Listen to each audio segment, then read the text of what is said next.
Dice el título de este video para hacer honor a la Semana Santa. Errores históricos en la Pasión de Cristo, la película. De Cristo. Errores históricos, muchachos. Vamos a ver de qué se tratan estos errores históricos. Yo no soy un crack en el tema, pero capaz que podemos decir algo. A ver. La película que recrea las últimas 12 horas en la vida de Jesús de Nazaret y donde se nos da a conocer su sufrimiento, su soledad, la traición y las tentaciones que le presenta el demonio. Más o menos. Porque el mensaje parece ser no solo dar a conocer el sufrimiento de un hombre, sino también hacernos creer que los romanos disfrutaban torturando a la gente, que los judíos eran una comunidad perversa, que el demonio se puede manifestar en formas muy raras y que lo importante no es ser fiel a la historia, ni siquiera a los evangelios, sino crear una versión distorsionada y gore de uno de los personajes más importantes de la historia. La Pasión de Cristo es uno de los más abyectos ejercicios de sadismo y carnicería que se recuerdan en el cine, ignorando en este caso totalmente el importante lado espiritual del personaje. Bienvenidos a un nuevo vídeo en...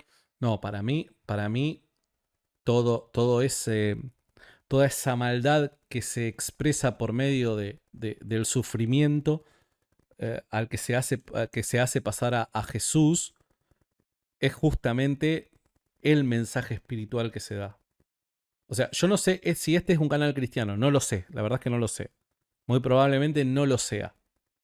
Pero los cristianos creemos de que ese sufrimiento que atravesó Cristo es justamente el mensaje, ¿no?, de la pasión. Es justamente el mensaje de la pasión, es el mensaje espiritual. Entonces, cuando se hace mucho hincapié en el sufrimiento, en realidad se está haciendo hincapié en el carácter y amor de Cristo para con nosotros y el significado teológico que eso tiene, ¿no? Que analizamos históricamente una película y vemos qué posibles disparates históricos se han inventado y han metido en la película, o por otra parte qué cosas están bien. Dice, pero la Pasión de Cristo exageró, hay un comentario, a ver, dice, ¿cómo se llama? Andy dice, pero la Pasión de Cristo exageró el sufrimiento porque incluso en la película le rompen un brazo. No, no le rompen el brazo.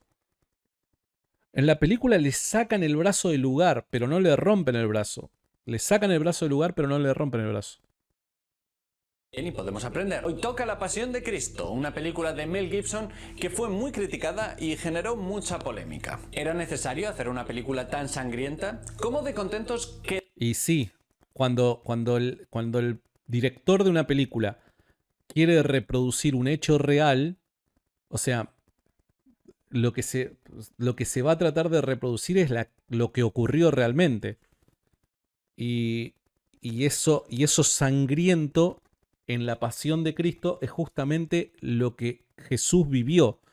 Entonces no es una cosa morbosa la que alimentó la historia de la Pasión de Cristo en la película, sino es lo que realmente sucedió. ¿Se entiende? Entiendo que en la sociedad actual en la que vivimos eso me da cosita, ¿para qué tanto? ¿Para qué mostrar tanto? Y es lo que realmente pasó. Quedaron los creyentes tras ver esta nueva adaptación de la vida de Jesucristo? ¿Cómo es a nivel histórico y cómo es de respetuosa con las propias escrituras? ¿Realmente era una película antisemita, como muchos decían? Antes de empezar, voy a daros un mensaje de nuestro sponsor, que no hay. Así que si por lo que sea, pues tú tienes una empresa que quiere anunciarse... Ok. A ver. Me gusta cómo arrancó. Para abordar la figura de Jesús de Nazaret podemos hacerlo desde un punto de vista estrictamente histórico. Esto sería gracias a las fuentes que se conservan de la época y los evangelios, de los cuales habría que tratar de distinguir. Esta vez sé que viene La Pasión de Cristo 2. Esta vez lo sé. Supuestamente se estrena en el año 2024 y según Mel Gibson y Jim Caviezel, creo que se pronuncia así el apellido, ¿no? Caviezel es o Casabiel. Caviezel me parece que es. Va a ser la película más grande de la historia. Según ellos, va a ser la película más grande de la historia. Caviezel es, ok. Se va a estrenar en el 2024. La Pasión de Cristo 2, la resurrección. Que es posible desde un estudio riguroso. Podemos hacerlo también desde un punto de vista religioso, aceptando todo lo recogido en los evangelios, que fueron escritos décadas después de la muerte de Cristo por personas diferentes a los que conocieron a Cristo y obviamente incluyen milagros y eventos que solo son aceptados por aquellos que tienen fe. Bueno, para. Acá ya arrancamos mal, ¿no? ¿Cómo sabes que los evangelios fueron escritos por personas que no conocieron a Cristo? ¿Cómo lo sabes? O sea, está bien, tiraste ahí bolazo, embocaste ahí porque a la gente le produce eso anticristiano, ¿no? Y bueno, joya, pero no, o sea, no. Pero hay una tercera vía, el Evangelio según Mel Gibson, que en vez de basarse en las dos fuentes anteriores, se basó principalmente en Anna Catalina Emmerich, una monja alemana del siglo XIX que afirmaba tener visiones en las que revivió escenas de los últimos momentos de Cristo y de la Virgen María. Pará. Eso si yo no... Ese dato no lo conocía. Pará. Ese dato no lo conocía. ¿Cómo es que se llama la monja? Anna Catalina Emmerich. Vamos a buscar a ver quién es Anna Catalina Emmerich. Anna Catalina Emmerich. Vamos a la Wikipedia. A ver, vamos a ver, según la Wikipedia, ¿quién es Anna Catalina Emmerich?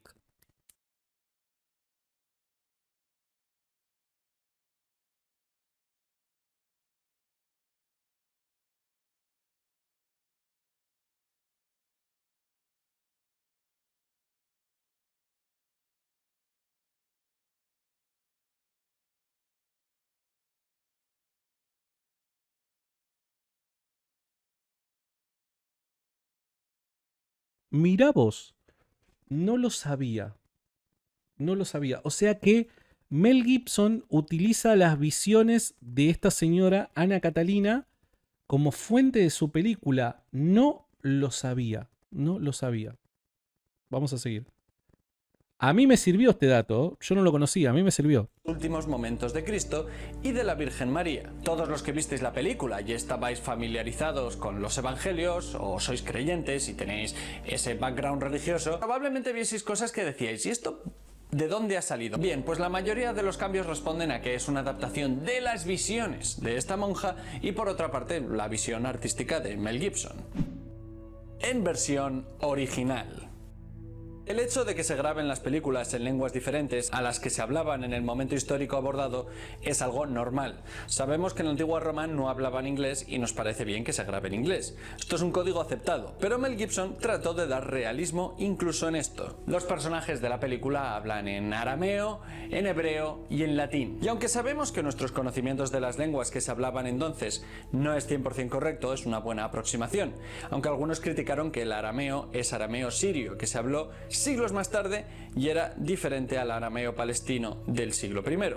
Pero eso ya es hilar muy fino. De hecho, La Pasión de Cristo se convirtió entonces en la película en lengua no inglesa más taquillera de la historia. Ahora, si nos fijamos en el top 10, está en el puesto número 6, por detrás de 5 películas en chino mandarín y por delante de otras películas en chino mandarín también. Se agradece el esfuerzo histórico de poner a todos los actores a hablar una lengua del momento, pero los historiadores no tienen ninguna duda de que el lenguaje cotidiano hablado por el pueblo judío era el arameo, mientras que el idioma oficial para la comunicación administrativa era el griego, idioma que no sale en ningún momento en la película. De hecho, los evangelios... Buen punto, me parece buen punto el que acaba de mencionar. Los originales se escribieron en griego. Así que es difícil de creer que Jesús, viniendo de una familia pobre, supiese griego y menos aún latín, tal y como lo escuchamos cuando habla con Poncio Pilato. ¿Por qué? ¿Qué tiene que ver que sea pobre? ¿Qué tiene que ver? No entiendo qué tiene que ver. Recuerden de que el griego también era... O sea, no digo de que haya manejado el mejor griego, pero el hecho de que de una u otra manera haya trabajado con personas que hablaban en griego, propio de aquellas personas que estaban dentro del comercio, por así llamarlo, me parece que era suficiente como para poder haber aprendido griego. No veo el problema. O sea, el ser pobre no era un obstáculo para aprender un idioma en aquel entonces, un idioma que se hablaba, ¿está bien? Porque las relaciones comerciales también se llevaban a cabo en griego, ¿está bien? Alguno puede que esté pensando, bueno, era Jesús, podía hacer milagros, podía hablar lo que quisiese, a lo mejor podía hablar en binario o incluso en coreano si quieres, pero la realidad es que no se encajaría que él hablaba hebreo, nada más. De hecho, cuando matan a Jesús ponen un letrero en la parte superior de la cruz: Jesús de Nazaret, Rey de los Judíos. Este texto fue escrito según el Evangelio de San Lucas, tanto en griego como en arameo y latín. Pero aquí está escrito solo en latín y arameo. Teniendo en cuenta que el griego era la lengua común de casi todos los legionarios de esta Roma del Imperio del Este, pues verían el cartel ahí escrito en latín o en hebreo y dirían: pues yo no sé quién es este señor, es que no sé qué pone ahí. Es más, No, no lo tenía eso. ¿Eh? Ah, mirá, nunca había prestado atención a eso. Es cierto. En latín y en arameo está escrito. Y no en griego. Mirá, nunca lo había notado eso. en latín no había espacios. Esto es lo que se denomina como scriptio continua, que es escribir frases sin separar las palabras y todo en mayúsculas. Es cierto. Mirá, muy bueno hasta ahora. Hasta ahora, muy bueno. En latín no había esos espacios. Que es como se escribía hasta el año 1000 más o menos. Tardaron 1000 años en darse cuenta que leer sin espacios es un jaleo. Todos los textos en latín de los que disponemos hoy son adaptaciones con espacios para hacerlo más fácil. Calvario y crucifixión. Por si no lo sabías o no lo sospechabas, que te torturen, que te den de latigazos y te crucifiquen, duele. Es molesto. Personalmente, yo para comprender el dolor de un condenado a muerte no necesito tanta brutalidad. Soy capaz de imaginármelo, soy adulto, tengo empatía, no mucha, pero algo. Mel Gibson parece más interesado en mostrar lo horrible que es ser torturado y que se te caiga la carne a tiras que, bueno, en el proceso espiritual del protagonista. De hecho, la Biblia se centra... Es que justamente el sufrimiento físico de Jesús es el mensaje espiritual. Es el mensaje espiritual. Y acá me parece que sí voy a estar en desacuerdo porque evidentemente hay registros históricos que nos dicen las condiciones en las que quedaban las personas que eran torturadas, ¿no? De esta manera. Así que nada, esto es una descripción apropiada de lo que pudo haber pasado Jesús. Entra más en eso, en la redención, en el sentimiento de duda, en la soledad, en las enseñanzas de Jesús, en la bondad de perdonar pese a todo. Aquí no, esto es gore, es sangre alegremente porque sí, es ignorar que los evangelios se limitan a afirmar: Pilato pues tomó entonces a Jesús y le azotó. La pasión de Cristo se regocija casi que con una alegría ofensiva en la tortura. Pero lo que pasa acá es que pese a que los evangelios, es cierto, no describen esta tortura con detalle en absoluto, sí hay otros registros, documentos históricos que hablan de las condiciones en las que cuando una persona era torturada por los romanos quedaba.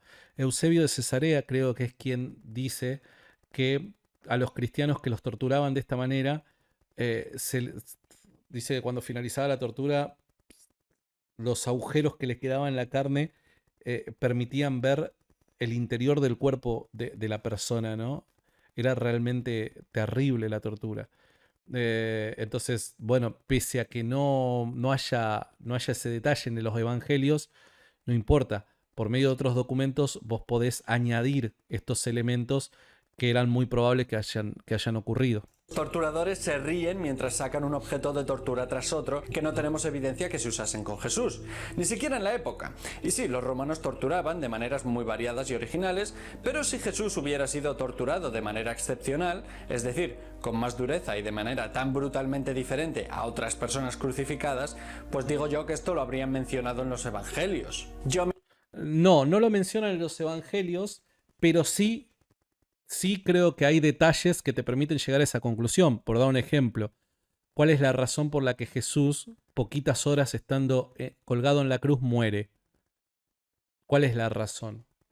Dado que nosotros sabemos que los crucificados podían permanecer varios días clavados en la cruz, siendo torturados en esa cruz, ¿no? ¿Cuál es la razón por la que tan rápidamente muere? Y evidentemente la única explicación es esta tortura y la gran pérdida de sangre producto de ella, ¿no? Me acuerdo de estar en el cine y había ahí pues muchas abuelas que iban a ver pues una nueva adaptación de la vida de Cristo y estaban ahí en plan, no quiero ver esto, estoy alucinando. Esas mujeres a lo mejor incluso habían perdido familiares o hijos, podían empatizar ya con María sin necesidad de poner toda esta sangre. A mí me parece que a Gibson le importa muy poco Jesús, lo que le interesa es indagar en técnicas de maquillaje que muestren un despellejamiento realista, aunque eso suponga faltar al respeto y a la inteligencia del espectador. espectador. Pero bueno, no le fue mal. El estreno de La Pasión de Cristo, bueno, pues fue la película de más 18 años, que fue la más taquillera de la historia en el momento de su estreno. Y a lo mejor te estás preguntando, oye, ¿y por qué todo este espectáculo sangriento? Toda esta procesión de los horrores es en parte porque las visiones de la monja Ana Catalina Emmerich se centraban en gran parte en la tortura de Jesús. De ahí sacaron la escena de María limpiando la sangre del suelo. Mira. De hecho, a Jesús tampoco le arrojaron por un puente atado a cuerdas. Estos recogen los textos de Ana Catalina. Vi a nuestro Señor 2 veces antes de que llegara al puente. Esas caídas fueron causadas enteramente por la bárbara manera como los soldados lo arrastraban. Pero cuando estaban a la mitad del puente, le dieron rienda suelta a sus brutales inclinaciones y golpearon a Jesús con tal violencia que lo lanzaron desde arriba hasta el agua. Bien, todo esto no tiene... Mira, yo pensé que eso eran agregados así simplemente por parte del director, ¿no? Porque los evangelios no describen esas cosas y hay como un hueco ahí que por el fin de la película lo tenés que rellenar de alguna manera, ¿no? Yo pensé que era propio, bueno, suele pasar en este tipo de películas que se agreguen este tipo de cosas que no necesariamente han ocurrido. No sabía que particularmente estas dos escenas habían sido extraídas de estas visiones de esta mujer, ¿no? Ese es dato interesante, no lo conocía. Nada de histórico. Sigamos con la crucifixión. Los romanos eran una cultura muy integradora que aceptaban cualquier mejora de culturas extrañas en su propia cultura. Eso es lo que hicieron con la crucifixión, que les pareció un buen sistema de tortura y aunque ya se había usado antes por otros pueblos, pues bueno, ellos decidieron aceptarlo y usarlo. Por ejemplo, en el 71 a.C., los supervivientes de la revolución esclava de Espartaco fueron crucificados a lo largo de la Vía Apia entre Roma y Capua. Esto es 200 kilómetros de calzada romana decorada con 6.000 personas crucificadas. Precioso. En el año 4, Quintilus Varus, el oficial romano a cargo de la provincia de Siria, el mismo que 5 años más tarde sería derrotado por Arminio en el bosque de Teutoburgo, ordenó la crucifixión de 2.000 judíos que se habían rebelado contra el dominio romano tras la muerte del rey Herodes. Era algo frecuente, pero los condenados no tenían que cargar con la cruz, cargaban con el travesaño, solo un par. En la película tanto Simón como Jesús cargan la cruz, pero la Biblia dice que Simón la llevó todo a lo largo del camino, lo que luego es recordado en el Vía Crucis, el camino de la cruz. En este proceso de cargar la cruz, una joven trata de darle a Jesús un sorbo de agua o vino en su camino, pero los soldados romanos la detienen. Antes de darle agua, ella enjuaga su rostro con un paño y la imagen de su rostro ensangrentado queda impresa sobre la tela. Esto se basa en la leyenda católica sobre Verónica, la cual asegura que Jesús recompensó su caridad por limpiarle el sudor y la sangre de su rostro, pero esta escena no se encuentra en los evangelios. La supuesta imagen de Verónica del rostro de Jesús es algo de lo que se comenzó a hablar a partir del siglo VIII e incluso ya forma parte de una de las 14 estaciones del Vía Crucis católico romano. ¿Y por qué lo ponen? Bueno, forma parte de la cultura popular cristiana y además esto salía en las visiones de la monja esta de Ana Catalina. Y que sepáis que hay varios sitios en el mundo que reclaman tener este paño original. Hay 2 sitios de estos en España, de hecho. Pero históricamente no parece que sea real. De hecho, en estas visiones también dice que se encuentra con María por el camino y en los evangelios no se menciona. Los condenados no eran clavados en las cruces en la mayoría de los casos, sino que eran atados. Los clavos además no se clavarían en la palma de las manos, no os voy a poner las imágenes, no hace falta ser tan desagradable y tan gore, sino que se clavarían en las muñecas, porque en las palmas de las manos el cuerpo pesa demasiado y se desgarrarían. Aquí sí que te sostiene. Consejito por si algún día quieres crucificar a alguien para que no cometas errores de novato. De hecho, el único resto arqueológico que tenemos de alguien crucificado y clavado en una cruz es solo de una persona, un condenado en el siglo I, cuyos huesos se encontraron en 1968 en un osario en una cueva en el establecimiento israelí de Givat HaMikvar. Si lo quieren buscar a este osario, que es dicen los entendidos en el tema de que este osario, que estos huesos, perdón, pertenecieron a un judío crucificado a mediados del siglo I. Lo tienen que buscar como Yohanan ben Hakkol, con H, Hakkol. Yohanan ben Hakkol, así lo tienen que buscar.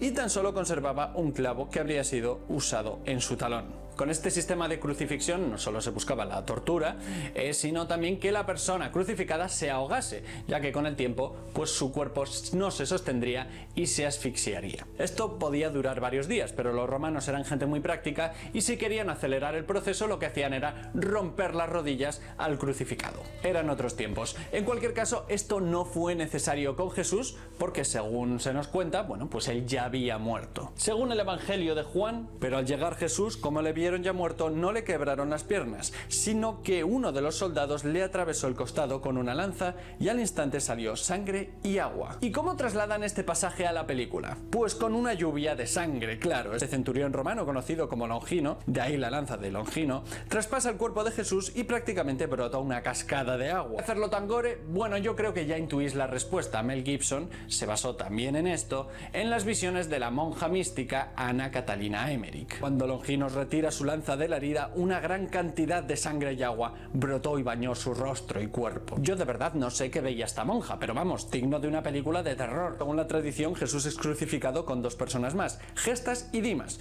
El último es santo de la iglesia y es conocido como el buen ladrón, porque se arrepintió de sus pecados. El otro no. Y en la película vemos que por no arrepentirse aparece un cuervo y le saca un ojo. Muy hardcore también. ¿Y por qué se puso? Ya lo sabes. Por las visiones de esta mística monja alemana. Mirá vos. O sea que La Pasión de Cristo se diferencia de las demás películas por la fuente que utiliza Mel Gibson. En definitiva es por la fuente que utiliza Mel Gibson, por la visión de esta monja. Te juro que me estoy amaneciendo con esto, ¿eh? Me lo estoy desayunando, no sabía absolutamente nada de esto. Y por cierto, los sacerdotes hebreos no estaban en las ejecuciones porque se consideraba que les impurificaba el estar cerca de los cadáveres. Así que esta gente sobra, entre otras cosas, porque la ley judía les impedía pernoctar cerca de presos ejecutados. Y probablemente aquí tampoco podría haber mujeres. Pero en el Evangelio dice que sí que estaban presentes. Vemos también que Jesús es crucificado con lo que se llama el paño de pureza, es decir, esta tela que tapa parte de su cuerpo para no verle totalmente desnudo. Lo normal era crucificar desnudos a los condenados, pero la tradición cristiana, por decencia, nos pone este paño. Y puede que estés pensando, oye, después de todo este festival de sangre y violencia, ver a una persona... Saben que esto es algo que siempre me he preguntado y no sé por qué razón nunca lo he chequeado, ¿no? El tema de la desnudez de Jesús crucificado, ¿no? Nunca lo he chequeado, o sea, porque evidentemente los crucificados se crucificaban desnudos para humillarlos delante de las personas que estaban presentes en el lugar, ¿no? Entonces, en el caso de Jesús, ¿qué es lo que pudo haber pasado? Y pese a que nos aparecen las representaciones, ¿no? de Jesús con ropa o con este paño, mejor dicho, yo siempre pensé de que Jesús muy probablemente haya sido crucificado desnudo. Habría que chequear eso, de verdad, habría que chequearlo. Persona desnuda no nos debería afectar tanto, ¿no? Bueno, ya sabéis que esto también es parte del problema de Hollywood y la cultura occidental. Es normal ver a alguien volarle la cabeza a otra persona, pero oye, no desnudo. Eso no pasa nunca. La gente no está desnuda nunca. Pero bueno, en este caso responde también a una problemática del cine. La película, por tener tanta sangre, estaba limitada a un público mayor de 18 años. El hecho de incluir desnudos les arriesgaría también a que estuviese clasificado en la categoría película X. Y a ver, vamos a admitir que sería muy raro ir a ver una película sobre Cristo a un cine X. Finalmente, se supone que hay un terremoto tras la muerte de Jesús. Un temblorcillo que en la película exageran un poco hasta el punto de que el templo de Jerusalén es sacudido, se rompe el arco del templo, el suelo se resquebraja, se caen las columnas. Pues según la Biblia, el templo quedó intacto. ¿Y por qué amplificar la tragedia con un desastre natural provocado por Dios? Bueno, ya lo sabéis, esto también formaba parte de las visiones de la monja Anna Catalina, que además del cine gore le gustaba el cine de desastres, se ve. Bueno, a ver, más allá de eso, más allá, no vamos a discutir ahora si las visiones de la monja son ciertas o no. Yo siempre pensé de que hubo un temblor, pero en esa descripción que hace Mateo, yo también siempre pensé que hay cierto contenido mítico en el sentido de que el autor lo que intenta hacer por medio de esto gráfico es transmitir un mensaje teológico, ¿no? Yo siempre pensé eso. Y el temblor, a ver, yo siempre creí de que, de que hubo un temblor, no sé si un un terremoto escala Richter 9.0. No me estoy refiriendo a eso. Sí me refiero a un temblor que produjo la ruptura en el templo de tal forma que la cortina que separaba el lugar santo del Santísimo pueda abrirse en dos, ¿no? Pero bueno, nada, no me imagino un gran terremoto en absoluto. La Última Cena. Todos conocemos esta representación de la Última Cena pintada por Leonardo da Vinci. Este fresco se encuentra en Santa María del Gracia, en Milán, Italia. Y si te fijas bien, bajo la mesa hay una puerta porque los frailes dominicos rompieron parte de la obra para abrir un acceso a su comedor para que no hubiese que dar un rodeo y la comida llegase fría. Muy sensibles con el arte. Esta es la imagen más popular. Te juro que no sabía eso. F por los frailes. Que tenemos de la Última Cena. Bien, pero esta manera de comer es absurda y poco práctica. Es una composición artística para mostrar a Jesús y sus seguidores de frente. Pero nadie se sienta así si no hay público. Pero es que esto también responde a que parte del imaginario colectivo de las últimas horas de Cristo pues son básicamente sacados de el arte y la cultura popular. Es lo mismo que con el paño de pureza. O como que Jesús tenía barba y el pelo largo, cuando los judíos llevaban el pelo corto para diferenciarse de los nazireatos, unos hombres que consagraban su vida a Dios y no se cortaban el pelo, como Sansón en la Biblia.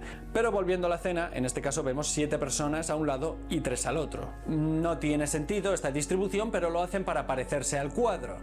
Y también, pues porque, oye, según la visión de esta película, Jesucristo inventó las sillas y las mesas. Hay una escena en la que María mira desconcertada a una hermosa mesa, pero se queja de que es muy alta y la gente tendrá que comer de pie.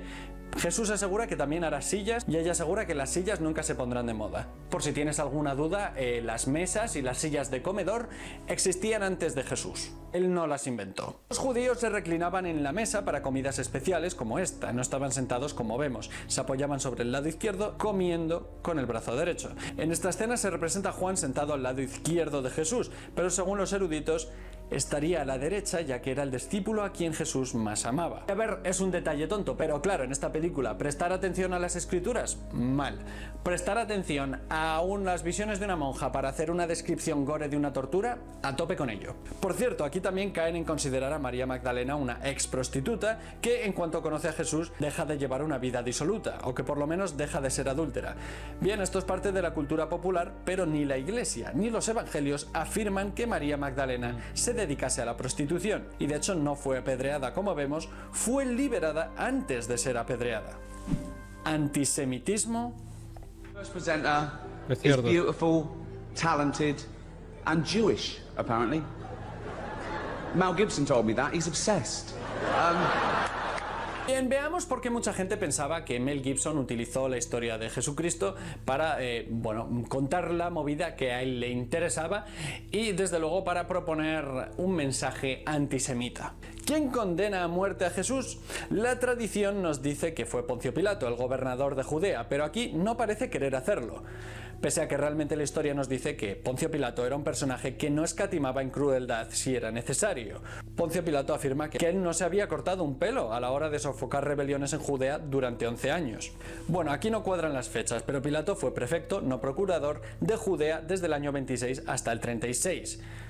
Si Jesús murió en el año 33, pues él está contando la experiencia que también tuvo hasta el año 36. Vamos, que está inflando su currículum y metiendo ahí 3 años de experiencia que todavía no había vivido, pues no sé, para que le den un contrato senior o algo. Pero bueno, Pilatos parece un tipo ecuánime y que evita los problemas cuando realmente no parecía ser ese tipo.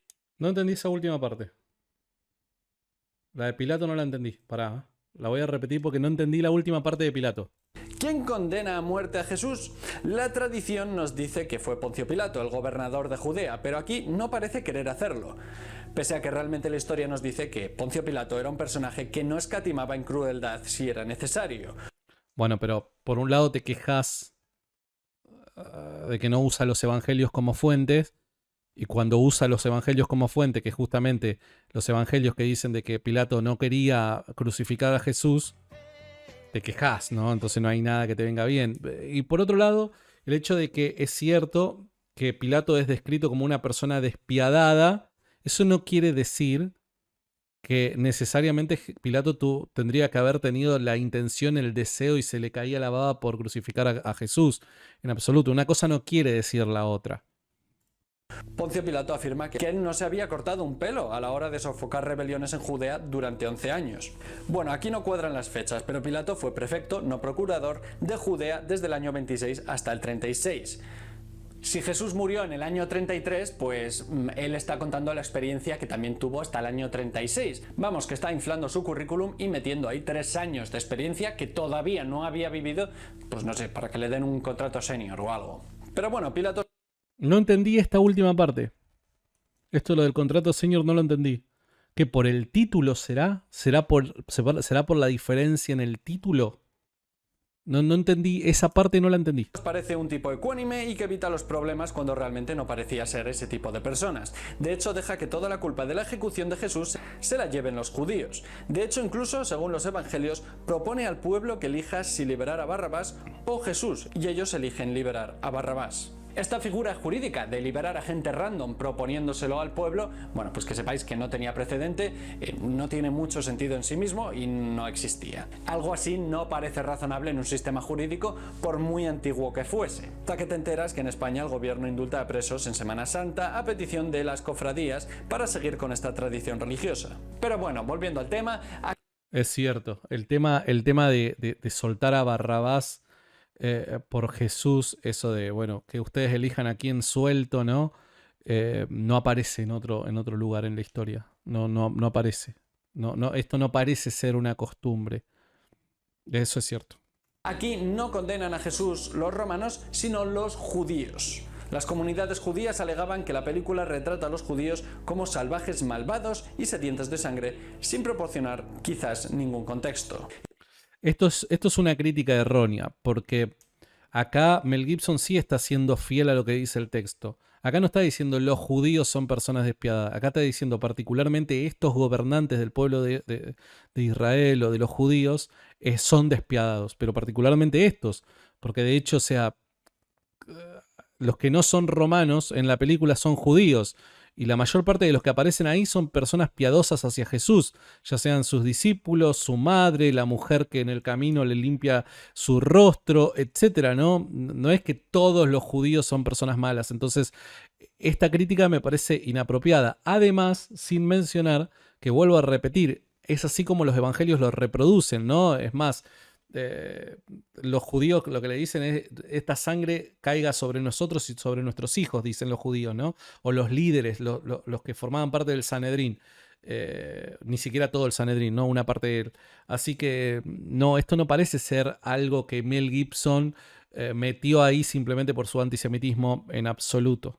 Igual Mel Gibson pensaba que no hacía falta presentar un contexto para saber que los judíos son malos. Los guardias judíos armados dañan a Jesús de una manera gráfica, pero de ninguna manera los romanos habrían permitido que los judíos crearan un ejército privado armado. Según los evangelios, Jesús no fue arrestado en absoluto por guardias judíos armados, sino que una multitud va por él, algunos armados con palos. De hecho, el gobierno acepta la pena impuesta por Caifás. Si Jesús hubiera sido juzgado y condenado por un tribunal judío por violar la ley judía, habría sido ejecutado por lapidación, quema, decapitación o estrangulamiento. Estos también... No. Acá comete un error la persona del video.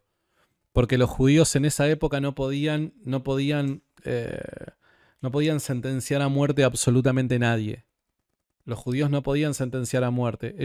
Los romanos permitían de que vivieran bajo sus leyes, pero la sentencia de muerte solamente la podía ejecutar el romano.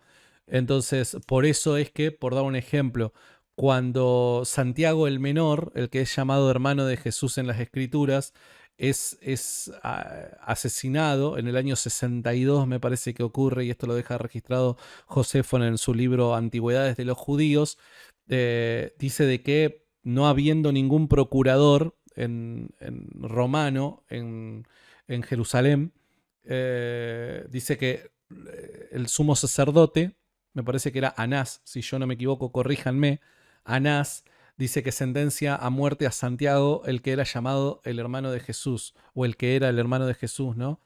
Y después Anás tiene que rendirle cuenta al gobierno romano por esta sentencia. Y es más, es sentenciado él, es culpado, él por haber actuado de manera incorrecta, porque ellos no tienen la potestad como para poder quitarle la vida a nadie. Eso le correspondía solamente a los romanos. Así que evidentemente los judíos no podían haber matado a Jesús porque se le armaba un bochinche a ellos. Quien tenía que haber sentenciado esa orden, dado esa orden, eran los romanos.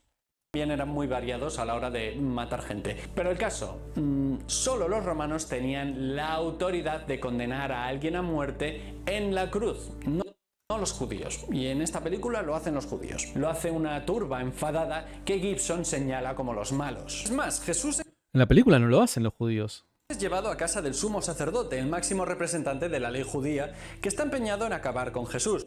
Y además ese dato que acaba de tirar es erróneo, dado que Santiago muere por lapidación y Anás, el sumo sacerdote, tiene problemas con los romanos por haber matado a Santiago, el justo. Es por lapidación que lo hace. Entonces ese dato es erróneo. Eso lo dice Josefo. De todas maneras, la película no dice que son los judíos los que los sentencian. Es Pilato quien daba la orden. Evidentemente les dio a elegir, y esto no es un agregado de Mel Gibson, sino que lo dicen los evangelios. Pilato les da a elegir. ¿A quién sentenció? ¿A Barrabás o a Jesús? A él. ¿Qué hago con él? Crucifica, le dice. Pero es Pilato. Es Pilato quien los sentencia. O sea, Pilato dice, bueno, yo respeto su decisión, pero no es porque los judíos tenían la potestad de hacerlo. No hay constancia en los evangelios de que esto pasase, sino que era una parte del Sanedrín, la corte suprema judía, que conspiró contra Jesús. En resumen, ¿quién era un tipo que reprimía rebeliones a sangre? Claro. Dice Hechos capítulo 3, versículo 15. Ustedes mataron al autor de la vida, pero Dios, claro, pero porque la intención de ellos fue el poner entre la espada y la pared a Pilatos para que se ejecutara la orden. Pero aún si los judíos hubieran dicho crucifícale y Pilato no estaba de acuerdo, o sea, no hubiera pasado nada. Pilatos es quien daba el último ok. Y fuego, aquí es un tipo moderado, un hombre decente que trata de contener a los judíos rabiosos y por tanto no es culpable de condenar a Cristo. Son los judíos. Por eso las comunidades judías llamaron al boicot para no ir a ver esta película. Sin embargo, no debió salir muy bien porque de los 30 millones que costó hacer esta película, pues recaudó más de 600 millones. Otros alegan que no puede ser una película antisemita porque, bueno, una parte de los malos sí son judíos, pero los buenos, que es Jesús y los apóstoles, pues también son judíos. No sé, ¿tú qué opinas? Me lo puedes poner en comentarios. En cualquier caso, que Mel Gibson fuese arrestado 2 años más tarde en Malibú por estar borracho y proferir insultos antisemitas contra un policía no ayudó mucho. Eso le hizo tenerlo bastante complicado en Hollywood durante un tiempo, porque sabemos que ahí hay mucho capital de familias judías. Mel Gibson, he's been through a lot. Not as much as the Jews. Pero eso se arregló con la película Hasta el último hombre, que un día podríamos traer al canal. Y si queremos echarle la culpa a alguien de que La Pasión de Cristo es una película antisemita, pues le podemos echar la culpa a la monja visionaria. En sus visiones aseguraba que ella salvó a una mujer judía del purgatorio. Esa mujer le confesaba cómo los judíos mataban a los niños cristianos y utilizaban sus entrañas para preparar el pan de la Pascua judía. Esta monja, como he dicho, era del siglo XIX, pero años más tarde, señor bajito, alemán también, y con bigote, pues se hizo eco también de estas afirmaciones para hablar mal de los judíos. Errores Eso no lo sabía. Si es verdad eso, no lo sabía. varios. Ahora vamos con esta sección que, oye, a lo mejor a alguno le puede sacar de la trama porque es muy quisquilloso, pero lo normal es solo fijarse para aprender alguna curiosidad histórica. En la película María tiene mucho más protagonismo que en los propios evangelios, en parte por las mencionadas visiones de la monja amante del gore. Tiene debates filosóficos con la mujer de Poncio Pilatos, que no vienen al caso, se encuentra con su hijo en el camino a la cruz y luego sostiene el cuerpo de su hijo en el monte Gólgota. Que esto representa la piedad y es de nuevo un tributo a la representación populares de la Virgen, pero es que está muy representada y además sería más joven, sería más o menos unos 50 años, en un momento en el que se envejecía muy mal. Pero no solo eso, ella también puede ver a Satanás, lo que hace que se abra un debate teológico sobre si ella está al mismo nivel que Jesús, el Hijo de Dios. Hablando de Satán, aquí está representado muy raro. ¿Qué es ese espeluznante bebé demoníaco que mira cómo azotan a Jesús? Esto es muy creepy y esto ni siquiera sale de la cabeza de la monja de las visiones. Sí, es muy creepy. Esa parte es muy creepy, es cierto. Esa parte, primero, yo no la entendí. Y segundo, nunca conseguí el sentido de esa parte, te soy honesto. Y me daba impresión ver ese momento. Satanás es representado como una figura andrógina que camina entre la multitud y da miedo. Y eso, vale, lo compro. Y Satanás solo puede verlo Jesús porque le está tentando. Pero ahora parece que también lo puede ver la Virgen. Y bueno, también este señor de aquí, pero eso es un error porque parece ser un extra que no se ha enterado de que no tenía que mirar a Satanás. Pero ¿por qué es un bebé viejo? Es que no lo entiendo. Puedo entender que pongan a Jesús enfrentándose a serpientes, ya que según el Génesis, el diablo tienta a Adán adoptando formas de serpiente. En la Biblia no sale que Jesús esté matando serpientes, eso salió de las visiones de nuestra monja favorita. Pero lo entiendo, pero este bebé, según Gibson, es el mal que distorsiona lo que es bueno, que es más tierno y hermoso que una madre y un hijo. Así que el diablo toma eso y lo distorsiona un poco. No hay ningún apoyo histórico o bíblico para una representación de Satanás así. También vemos que cuando Jesús es apresado, todos los apóstoles pelean para evitar que se lo lleven. Solo lo hizo uno, Pedro, que de hecho tomó una espada y atacó a uno de los captores cortándole una oreja. En la película, esta oreja es pegada de nuevo al cuerpo por un milagro de Jesús. Este milagro no está en ningún evangelio, es un milagro del Jesús de Gibson. Y Pedro tampoco se encontró con María mientras rechazaba a Jesús, pero es que ella tiene que salir en cámara todo el rato. Respecto a Judas, bueno, la tradición nos dice que se ahorcó porque se sentía mal después de haber traicionado a Jesús. Esto nos dice el Evangelio de Mateo. Fue y se ahorcó.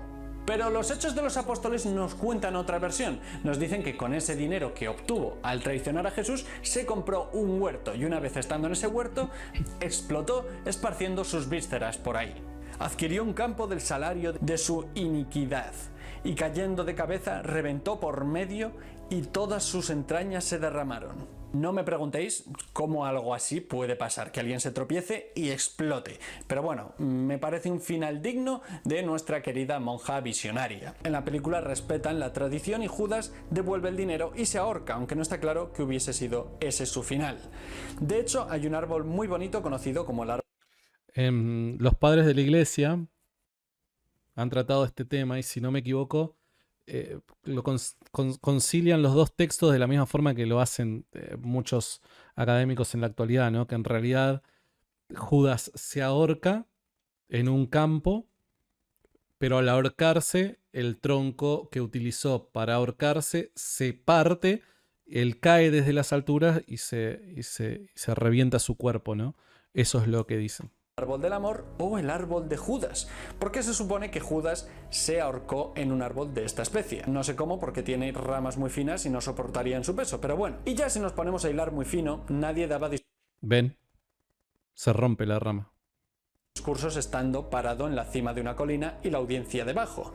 Lo suyo es ponerte tú debajo para que la colina amplifique tu voz de manera natural hacia la multitud, como se hacía en los teatros griegos. Y por cierto, el camello bacteriano, que es este camello de 2 jorobas, proviene de Asia y habría sido imposible verlos antes en Oriente Medio, ya que solo llegaron en la Edad Media, en parte gracias a la avance de Mongolia, no sabías. y a la vía comercial conocida como la Ruta de la Seda. Conclusión: si te gustan las películas que se regodean ya no en el sufrimiento de una persona, sino en dejar todo perdido de sangre, bueno, a lo mejor te gusta esta película. Tampoco comete demasiados errores históricos. Y tampoco considero que sea un insulto a los evangelios. Pero desde un punto de vista histórico, creo que los espectadores se quedan sin comprender los complejos eventos que llevaron a estas últimas 12 horas de Jesús de Nazaret. Desde un punto de vista religioso, tengo la sensación de que se centra en el sufrimiento físico e ignora casi al 100% el sufrimiento espiritual de una de las piedras angulares de la religión, con todo el impacto que ha tenido esto en nuestra cultura global. Honestamente, no recomiendo esta película. Para ver sangre tienes otras películas que pueden ser hasta divertidas o videojuegos. Bueno, hasta ahí nada más. La verdad, muy bueno. Tengo que ser honesto, me encantó el video, pese a las críticas que se hacen y demás, me encantó el video. Creo que hay algunas críticas que son muy interesantes. No sabía muchas de estas cosas, por alguna razón esto no suele decirse, ¿no? Yo cada vez que he visto, bueno, detalles de la película de la Pasión de Cristo o cosas nunca he visto que, bueno, una de esas fuentes sea las visiones de una monja. Así que bueno, nada. Decime en los comentarios qué fue lo que te pareció este video.